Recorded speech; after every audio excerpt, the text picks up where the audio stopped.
about AP because I think a lot of people, when they think about the AP, they think many things. AP does text, and maybe AP does photos, and occasionally AP might have videos. So basically AP does all of these stuff. In fact, this year we are celebrating our 170th anniversary. And AP had always been on the forefront of using technology to tell the stories in ways that you haven't imagined before. So here's just a little short clip about how the AP was founded. In the early 19th century, reporting on distant news events required a lot of patience. Newspaper publishers had to wait for out-of-town papers or letters from correspondents to arrive by stagecoach, pony express, or ship.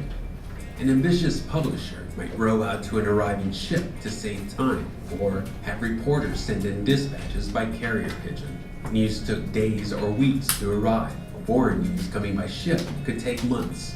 Communication was so slow that the Battle of New Orleans was fought 2 weeks after a treaty ending the War of 1812 was signed in Belgium. News of the treaty simply hadn't reached the battlefront. In the spring of 1846, New York Sun publisher Moses Yale Beach established a pony express that sped Mexican-American War dispatches to Montgomery, Alabama, where mail coaches carried them 700 miles to Richmond, Virginia. That was the southern terminus of an invention that would revolutionize journalism, the telegraph. Minutes later, the news reached New York, and the Sun beat its competition by 24 hours. Beach saw a future in cooperative news gathering and offered an equal interest in this venture to the major New York daily papers. 4 accepted, and the organization that would soon be known as the Associated Press was born. The telegraphic network quickly expanded. By 1848, the founding members agreed to gather news from all around the country and arranged to receive foreign news by ship. 18 years later, a telegraphic cable connected North America to Europe. It was able to transmit 8 words a minute, an unthinkable feat at the time.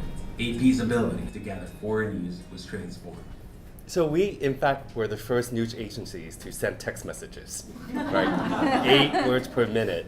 That's being done via the Marconi wire, and his descendant is actually working at the AP in our strategy team. A little trivia. So why is that important, and why I want to show the history of AP? And more importantly, in news, we tend to think of technology right now as something that's separate from news, when in fact that every single day in our history of journalism, we've been interacting with technology in ways that, most of us haven't imagined before. Who would have thought to use the Marconi wire as a way to transmit news? And that kind of evolved into photograph, telegraph, television, and now into virtual reality. So how many of you actually have put on a headset? So like half of you, do you guys use the Google Cardboard? Do you use the fancier like Samsung, Samsung Gear? Like how many of you try the Cardboard? Okay, Samsung Gear, Oculus, HTC Hive.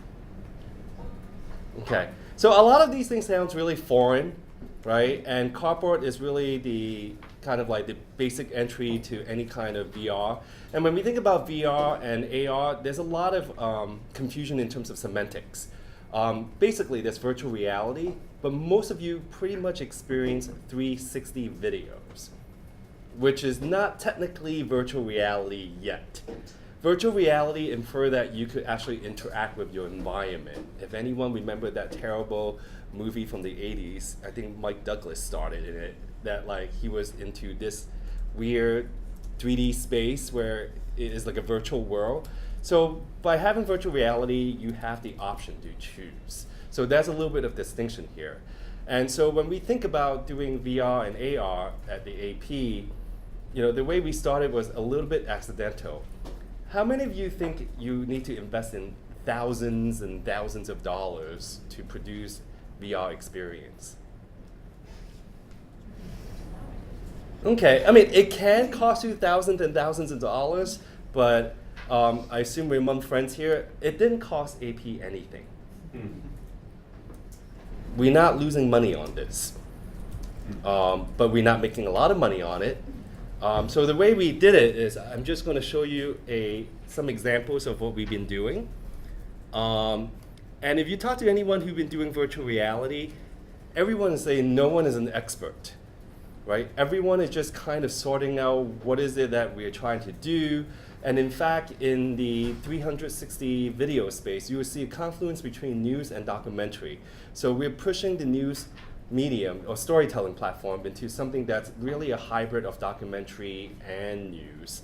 So the first experiment that we did at the AP, we couldn't choose something that's more difficult, right? We basically decided to do a true VR experience only accessible via the Oculus store, only if you have a headset last August, right? So it was one of these things where, you know, a camera company called Matterport came to us, say, hey, we do these 3D scans of real estate. You know, is AP interested in partnering with us to do some of these stuff? We're like, yeah, you know, 3D is interesting, but I'm wondering, you know, what VR would look like. And then they went back and they said, yeah, you know, we could probably produce that VR experience for you using Unity and Maya and you know, like the game engine. And then that's when we start scoping out what the project looked like. So the first project we did is we call it the Suite Life, where we scanned the Taiwanese suite here at the Four Seasons. It costs like, how much did it cost? I think it's about $50,000 a night for 3-night minimum. Okay. So we also scanned the first class suite from Singapore Airlines, the one that you could like make it into a bed, and then if you have like a companion with you, you could kind of like make a little suite out of it, as well as the Queen Mary. So the way the camera work is you have to scan the entire space and then you set up these waypoints. And then so that way when you put on the headset, it will take the audience from point to point to point. So you're able to explore the space. So this is a 3D version, not a VR version.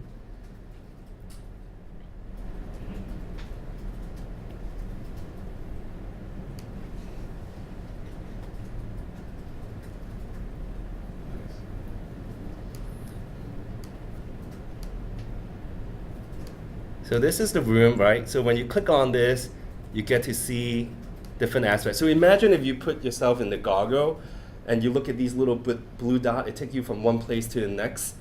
And so what we learned in this experience was quite interesting, is we learned that you have to pre-plan everything.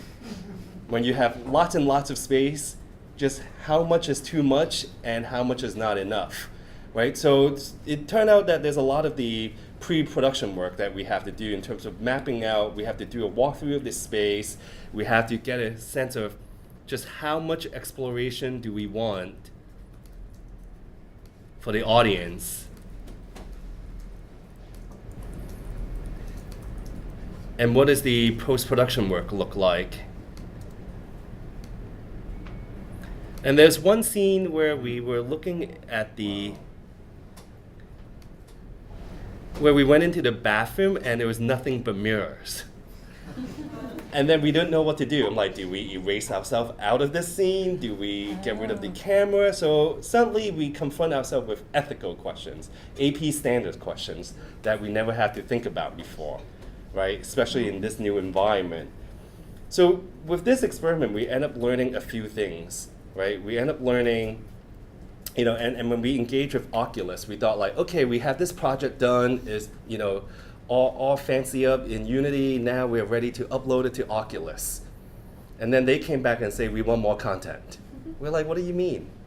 Like more content? Like what does more content mean for you in the Oculus store, right? They wanted more context. They wanted more information about why this is important. So that was very new for us in terms of getting a sense of what the Oculus store is looking for in terms of how they view content that's not a game. And what we also learned is limitations of a lot of equipment. So the camera that we use, called Matterport, you know, you cannot have people walking around in it. It's not a video, right? So we have to do the space clean without anyone walking around. And what we end up doing with the waypoint is, in the first iteration, the movement was so quick that a lot of our editors like felt sick. Right? Like it was moving so fast that you're just like, whoa, what's going on? Right? Your mind is tricking you, saying that this is pretend real space, but in reality, you're just putting on the headset. So we have to slow down the movement from point to point so that your brain could adjust, right? And that's something that we wouldn't know unless we did this experiment. Did that mean creating more waypoints or just slowing down the transition? Slowing down the transition. So we end up going from, so the way it works, if you have the Oculus or Samsung Gear, you go to the store, you download this project, you put it on and you get to select, and then you have these little blue dots, and when you look at the dot, it brings you closer, just very much like, you see these little white circles here? So like, when you look at it in the headset, it would just bring you the movement from one place to a place. I think we did it at like 2 seconds from point to point, and that was too quick. So we really had to slow down the transition because it was really jarring, especially in the Queen Mary or Singapore Airline where you could go up and down the stairs. That was when we see trouble. Interesting. So this is a Singapore Airline. So this is basically two you can see this is like two beds, two seats that kind of flatten out into a bed, and then you can make like a little room out of it.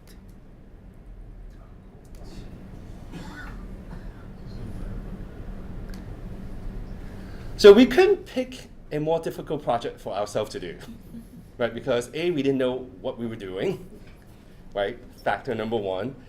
B, the project that we choose have so much technical programming that we have to require our partner to help with the Unity programming.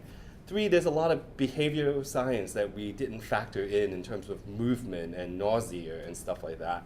And then 4, there is ethic questions, right? So when we went to Singapore Airline, they kind of showcase what you will eat, and we have to ask questions like, is this the typical first-class meal that you're going to serve? Or are you just displaying this for us?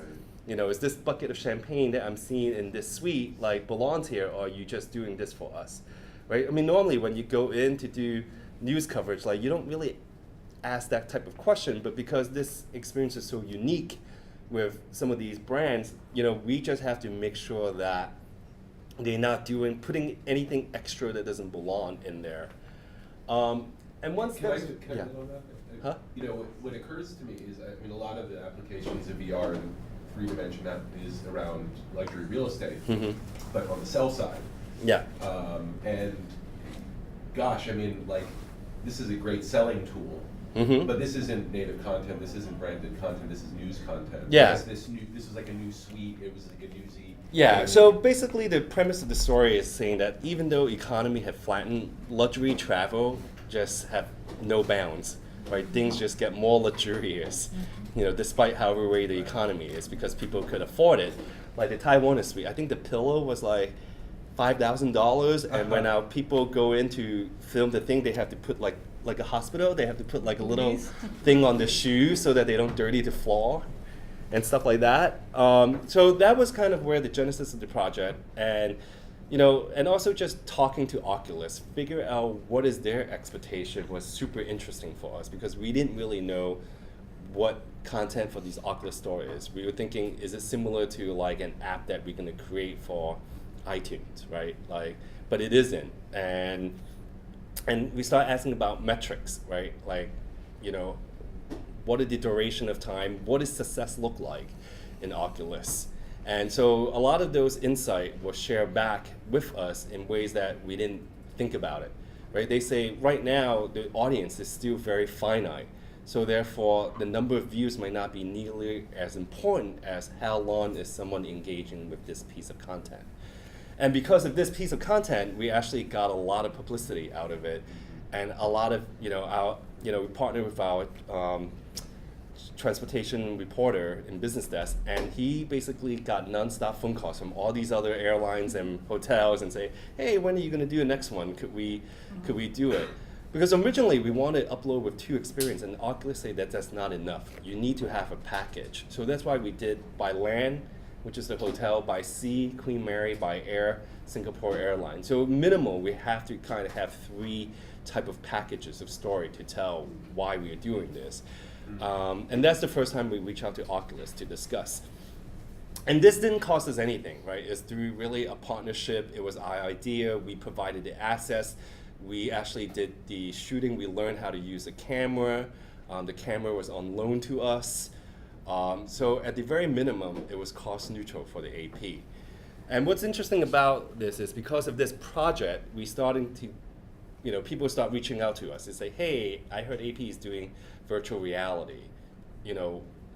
What does that mean? So even up to this day, which is almost a year later, we still consider VR a pilot and not a product. And the way we're handling this internally, the way we think about the strategy and how we execute is still a pilot. So from this experience, we did a second experience. We say, this is too highbrow. It's not sustainable, right? Because we actually don't know how many of our customers and audience will ever go into the Oculus store or Samsung Gear stores to download this experience, right? Because at that point, the Samsung Gear headset and Oculus is not, even now, is not massively distributed, right? So the thing that we want to focus on is what is the next level down from it? So we end up doing a 360 video where we partnered with Riot, and that's before HuffPo acquired Riot. So when we talked to Riot, it was really interesting because if anyone knows Riot, they kind of come from a sort of documentary, more activism background, right? So, and we're the AP, we're not, the most aggressive in terms of how we think about the content. We really want to make sure that everything, fits our standards. So it was really interesting learning experience for us. If anyone have the phone and have the Google app, you could actually go to the YouTube app and watch this. So the second thing that we did when we want to do 360 video is we want to make sure we understand what responsive 360 content means. And what do I mean by responsive 360 content is we have to factor people who has 0 headsets, right? So what does that look like? And fortunately for us, at that point, YouTube and 360 was rolling out their platform. So now we're able to produce an experience that you don't need a headset to view. But what does that mean when you have a headset like a Google Cardboard to a thing like Samsung Gear to a thing like Oculus? So we're still thinking about how do we scale up the content from 0 headset to the most interactive headset that you could have. So that's the things that we're working on right now. So the second experience we did with Riot was on at the Calais migrant camp in northern France because the story was hot. So this is kind of what we did with them.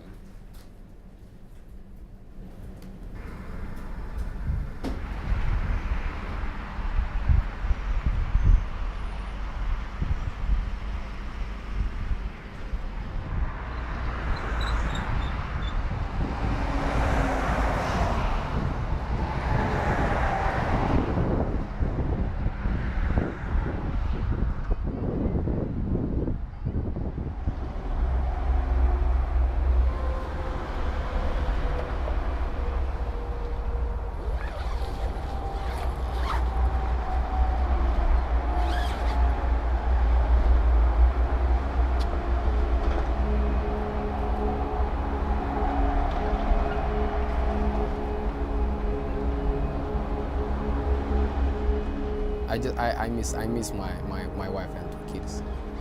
I had never seen them for a year and 3 months. This 1 year and 3 months. So between us and Riot, we drove them crazy. We drove them crazy with everything, with the way we're shooting it, because they come from a documentary background. So now you have 2 different group of people are used to telling stories their way, suddenly have to work together, right? We basically tell them like, no, you cannot ask the person to walk back and forth again, for dramatic effect. Like, the moment is gone, the moment is gone, right? And the biggest fight we had that we drove them literally up the wazoo was the headline, Seeking Home.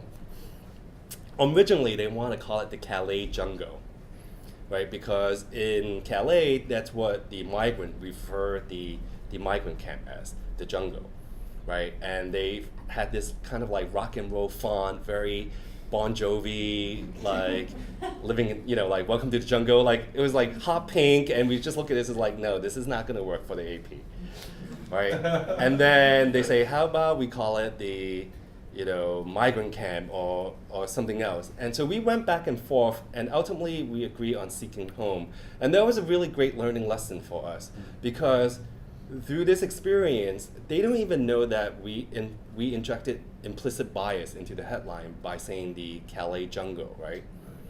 Right?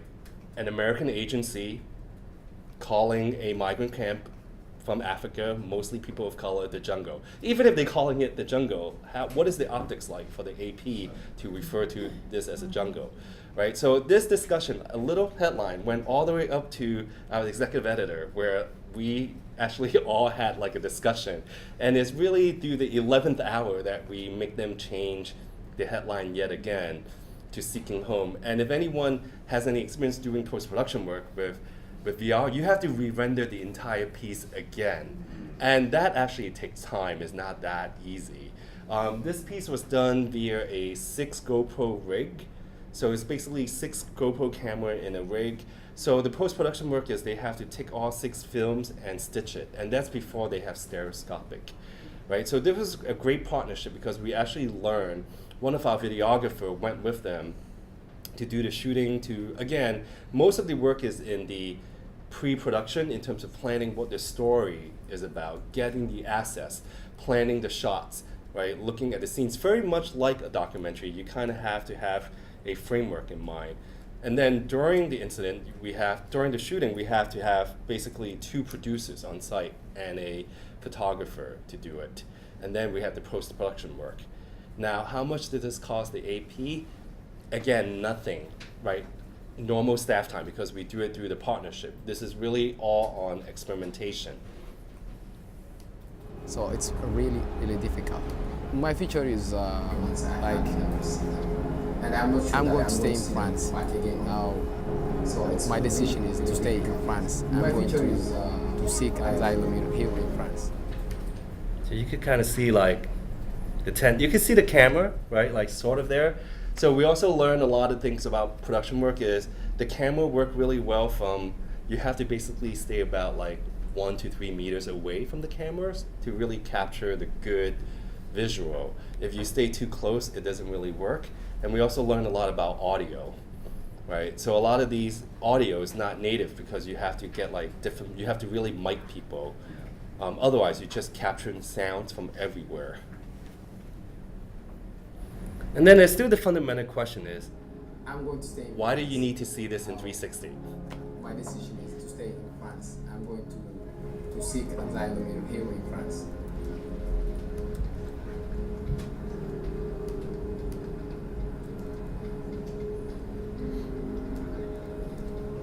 When you say non-native, do you mean like that voiceover?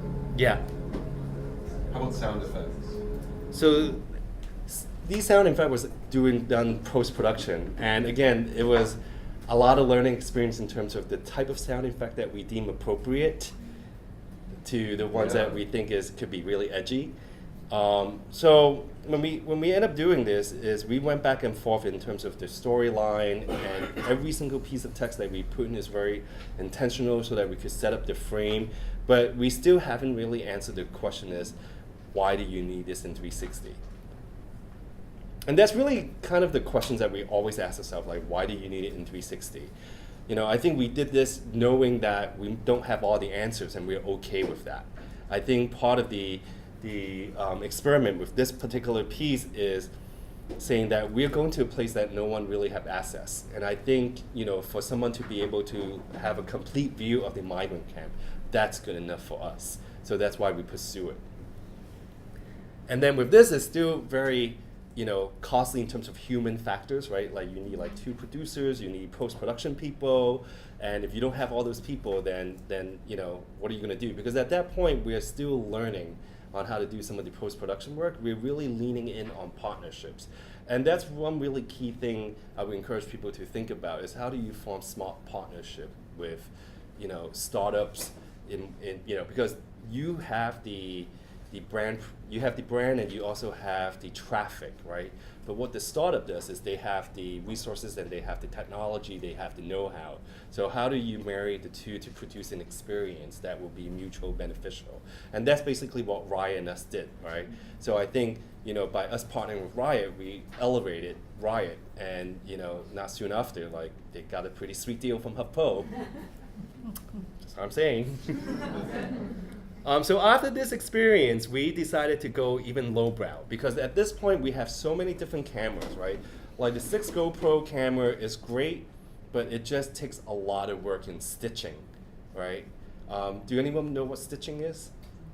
So basically, like, there's a lot of work to just resolve like the 6 film, make it into the 360. But at that point, we have some of the lower grade camera, like Fly 360, Ricoh Theta was planning to come out, and then the Samsung Gear 360 is also coming out. So we bought a little Fly 360, and we did this other experience called Rush Delivery, where we basically attach this camera, which is a 360 camera. It doesn't require any stitching. We attach it to a UPS package. So we did a story on looking at the busiest sorting facility in Louisville the weekend before Christmas. And we just attached a camera to the package. So it's like a little bit of like a Disney wide. This is Worldport, a massive package sorting facility located between the Louisville airport's 2 main runways. On a typical night, 1.6 million packages pass through the facility. But during the holiday season, that number can more than double. A package typically spends about 13 minutes traveling the web of conveyor belts and chutes that make up much of Worldport.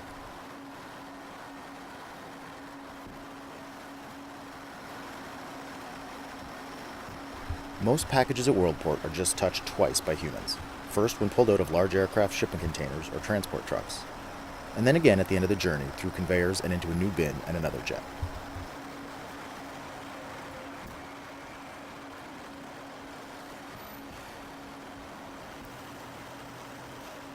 Up ahead you can see the red lights of the lasers used to scan the labels of packages so that the system can route them to new containers for shipping. Currently, there are 37 scan tunnels throughout the facility, which is capable of processing as many as 6,933 packages per second. We're up on the top level now, approximately 3 stories above ground. There are 155 miles of conveyor belts inside Worldport that dip, rise, and snake around the 5.2 million square foot facility. That's roughly the size of 90 football fields. At first glance, Kentucky might not seem like the epicenter of shipping. Is this really the best piece of journalism we did? Probably not, right? But it's really a way for us to test a camera that requires 0 stitching, right? The quality of this is not great. I was just saying that the camera quality is not great. We end up not using that camera again. But what we did realize is people do really like some of these story packages. We got a customer out of Israel really wanted this for some reason, so we kind of give them that package. And what we realized is actually providing people access to places that they normally don't have access is what makes some of the 360 videos interesting, right? Like normally you do not get to sit on a ride like a package, go and do this sorting facility. And so what we end up doing is try to look for that unique space, right? Like this is a little bit more like that movie, like Honey, I Shrunk the Kids, or like you went into like someone's body, right? Again, it's just one of these things where like even if you have a camera crew, you will not have the same experience. This experience could not be duplicated through normal journalism means, photography, regular videography. It could only be done with a little camera, that's 360, so that you could really get the idea of what the sorting facility looked like. And people do have a lot of high tolerance for low-grade video online, right? And I just can't emphasize that. Is quality, while it's really important to us, for some of our audience, I don't know if it matters to them right now. It will matter to them later. And then since then, we really basically developed a strategy of half partnership and half self-learning. So we acquired different cameras from, we got the 2 GoPro cameras. We also got the Ricoh Theta, we got this Fly 360. We also have the giant 6, GoPro rig, and then we also get to try the Google Jump, which is 16 GoPro camera attached. And so we did that with the RNC and DNC, and that was also a learning experience. So with a lot of this, the way we are mapping it out is we basically got sponsorships along the way. So we're fundraising this like a startup, where we're not deploying, we don't have a VR unit, everything comes out of the interactive department, but the way we're operating is I work very closely with business development, strategy, and product to say, how do we fundraise along the way? So as we get people who are interested in paying for these content, what we end up deciding to do is 50% of the revenue that we make from this get reinvested back into my department for this particular purpose, right? So that's a deal that we made early on, that we say, this is not about making lots of money. Right now it's about keeping AP's leadership position in VR, and also being able to continuously develop. So the money that we end up getting from these 50%, from the deals that we make, we end up buying equipments for it. We send our staff we send the people that we have, the most knowledge to different regions of the AP to do training. We did a training, when we were invited to speak in Cartagena with Wanifa, and when we have other speaking engagement, we send our editor to do training with our regional photographers and videographers along the way. And with that, we also leave them some very basic equipment, right? And also equipment costs have been coming down quite a lot. So this other experience that we did is, again, through, we shot it ourselves, but we did a partnership with the New York Philharmonic. Sorry to keep interrupting you, but Yeah. sorry. So you have clients, news organizations that will buy these packages. That's the revenue you're referring to? We also have sponsorships, like someone who just like, we want to help AP do more of it. being a company? Or Yes. individual? Yeah. So we have a partnership with AMD. They were so enthusiastic about VR and 360, they decided to be a sponsor of AP. So they sponsor, some of our content with equipment and also with cash. And how do you recognize them? Because I haven't seen any crediting. Oh, because under the AMD deal, like there's certain content we will produce that we will credit them for, and you will see one later that's specially done with their technology in mind, and I would talk a little bit And then more it sounds about like that. you're also partnering with vendors themselves. Yeah. And so now we at a position where we are talking to customers saying that, look, we produce more than 16 to 20 experiences right now in a variety of content. We have tried everything under the sun, from very long form video, kind of documentary-like, to shorter form explainers, to we even try live VR with a partner. We did it at the People's Choice Award, and also we tried to do it at the Grammys. And again, it was a learning experience because it was terrible if you're at home and with low bandwidth. Right, like the streaming is not the best, and also you have to live stitch like along the way. So the vendor and us have to bring a live stitching server into the venue. And also when you go to these big red carpet events, like your camera position is fixed. So even when we put a VR camera there, it's great that you see like the 180, but there's no reason for you to really look behind you, right? Because it's all cameras, not very interesting. So, and in fact, that's what we learned, that most of the events that we do are not set up for 360 environment, right? From fashion shows to red carpets to concerts, right? So we really have to think about what is the value of 360 and how do we tell that story in 360? How do we still do cover red carpet in 360? So we're continually working and experiment with that. One way we did when we did the Star Wars premiere is we got a host to talk people through, right? A host basically say, so-and-so is coming down over here, so that you have a reason to turn left and you have a reason to turn right, but you just have no reason to turn behind you, right? Because it's just all cameramen. It's not very interesting. So we try to figure out a way, how, because audio right now is not native yet. So, and if you want to do a lot more audio work, like you have to bring in additional audio equipment. And this is really the next frontier to improve the 360 video. But without audio and without stereoscopic audio, like you really a little bit at loss with the movement, right? Because think about organically, you would turn your head when you hear a car from this end, or if you hear someone shouting at you from this end. But if you don't have that stereoscopic environment, it just sounds like you don't really know where the sound is. So you end up turning around looking for things that you're not quite sure which direction. And that's something that we're still trying to figure out. How do we turn people's head left and right and back? And I don't have a good answer. We're still working on that. This is a piece that we did where we used 4 different camera types so that we could just try out what it looked like. So we used the 2 GoPro, we used the Ricoh Theta, we also used Kodak actually came out with a 360 camera, like it's pretty wide lens. And you could see the quality in between these scenes varies a little bit. But the great thing about working with the Philharmonic is they say they do the sound mixing. So you could, the sound is impeccable.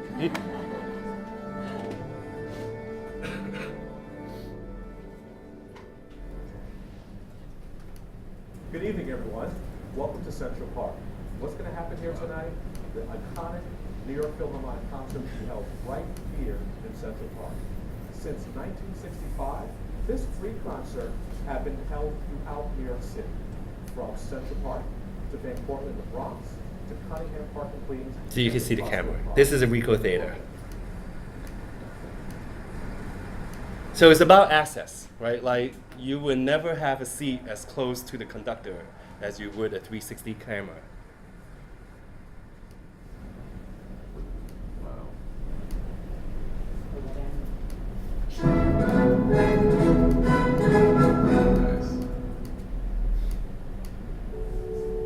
Like that's where we put the camera.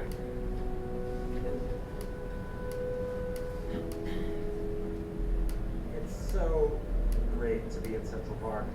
I have such vivid memories of growing up. My parents were in the orchestra. I used to love coming to the Three Parks concerts. And it's kind of surreal, actually, to be able to be the one who's conducting them now. So this is one of his last concerts, so that's why we did a package out of it. So we partnered with the New York City desk.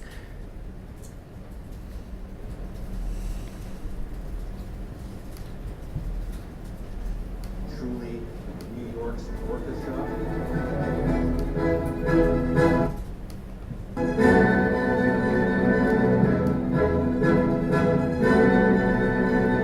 But do you notice this difference in sound quality when we have to record him outside to them mixing the music inside, right? Day and night.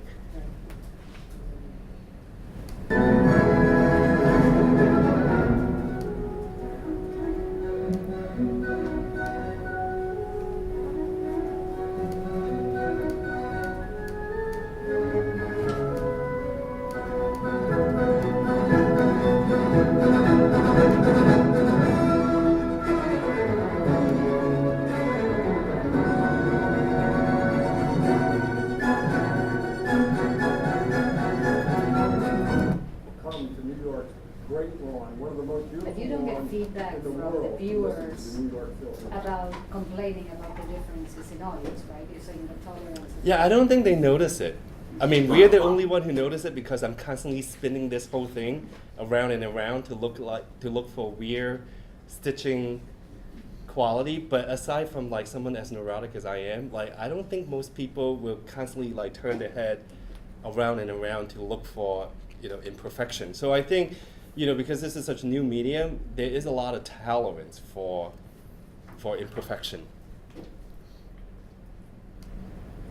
I come out here on the morning of the concert.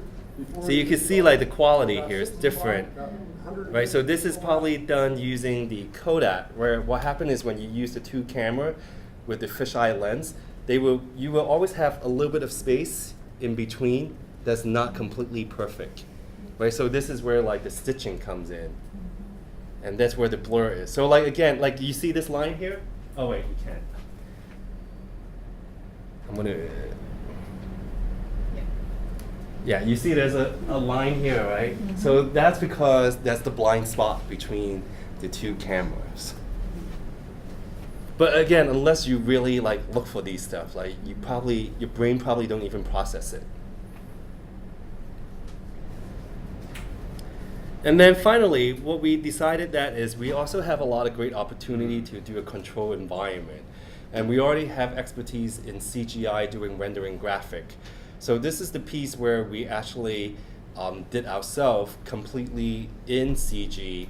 And what we realized that if you want to do CG stuff, you better have a lot of computer for processing these rendering pieces. And that's where the AMD partnership really came in handy.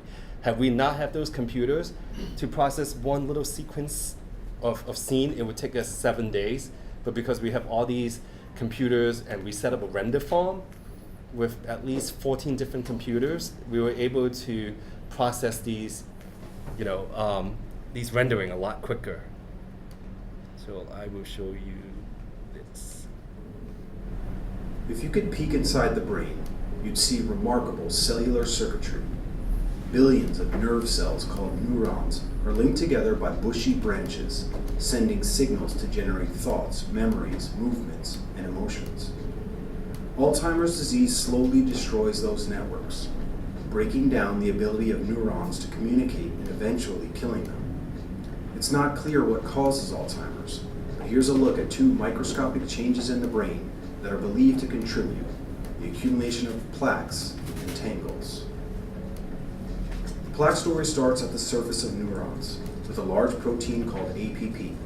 The yellow figures shown here sitting in the cell's covering membrane. Enzymes seen in blue normally cut APP so it can be cleared away. But sometimes the enzymes make those cuts abnormally, releasing short protein fragments. Oops.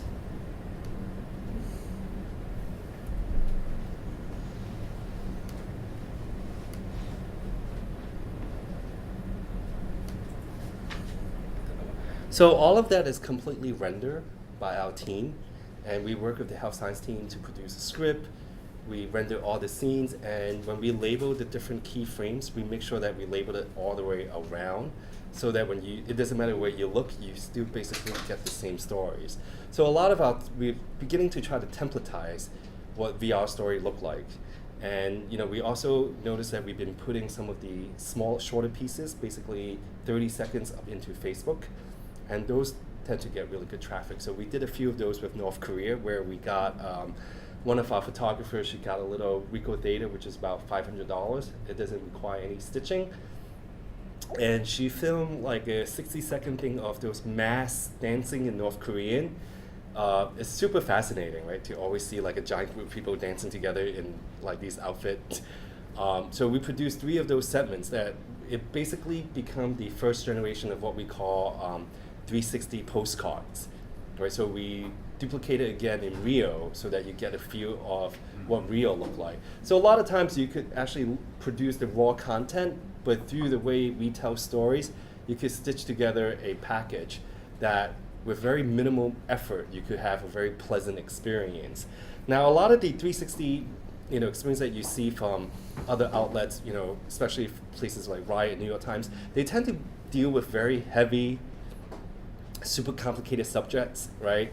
And so for the AP, we really want to explore all the different type of contents. So you can see here, yes, we did the migrant camp, but we also did the lighter side of things. We did a science thing, we did a entertainment thing.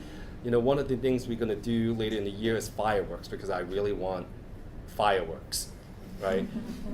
And I mean, again, you really have to ask yourself, like, I'm kind of a lazy person, right? So like, once you put your phone in the Google Cardboard, like, I mean, yeah, it's not 10 pounds, but like, you have to ask yourself, like, what will compel you to hold on to this thing beyond 60 seconds, right? And when you have the headset on, right, you have to ask yourself, like, what will compel the audience, like the average audience, to put this thing on your face for more than a minute or 2 minutes.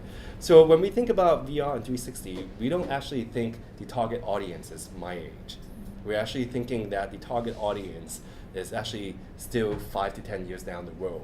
Kids, like your kids, right? I mean, think about Mattel and McDonald's, right? They are changing the Viewmaster to be Google Cardboard.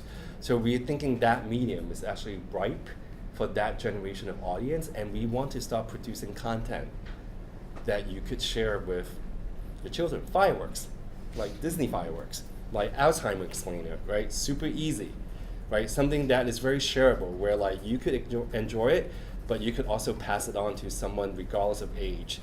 Like, do you really want to show your 6-year-old, the refugee camp? Maybe, maybe not. But we want to think about the different type of content that we could display through the 360 environment.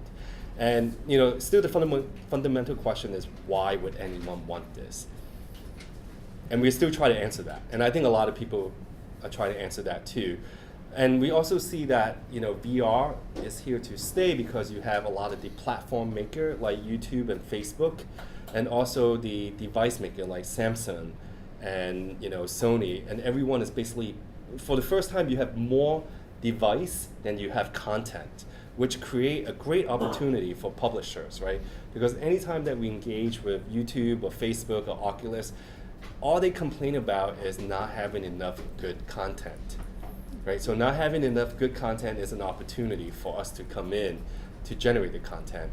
So if you don't have a strategy now, I would say go and experiment. Like, I wouldn't worry about making the money right now, and I would also encourage you not to invest like hundreds and thousands of dollars to acquire asset. Photographers are very agile. That we find that they're actually they're more adaptable to 360 than videographers, from personal experience. Because I think even in 360, it's not like a video, right? Because it's 360, they still have to look for your primary frame. Still need to focus on something. So we find that photographer has a better eye for some of these key details than we do videographers. But we have a lot of great videographers that's learning the medium and learning how to tell the story. And the way we're doing it at AP is we're not taking this as a top-down approach. We're actually letting photographers and videographers who are interested in medium reach out to us, and we partner with them on training, right? So that the desire is already there. And in terms of business side, we're not really pushing this as the next great product. We're just producing this as showcase so that people know that we have the capability, but now we're ready to gear up. So we're actually in position to hire 2 temp 360 persons for 8 to 12 weeks. The reason we're doing this as a temp, because we want to be able to experiment in scaling up our production. And once we scale up, is there demand for it? If there's a demand, then we will sustain the temp into maybe full-time positions. But we're not ready at this point to reallocate resources to do this at a full-time basis. But obviously we are investing a lot of internal resources to thinking about it and mapping out the strategy. The great thing is we haven't lost a dime on doing 360. Yeah. Questions?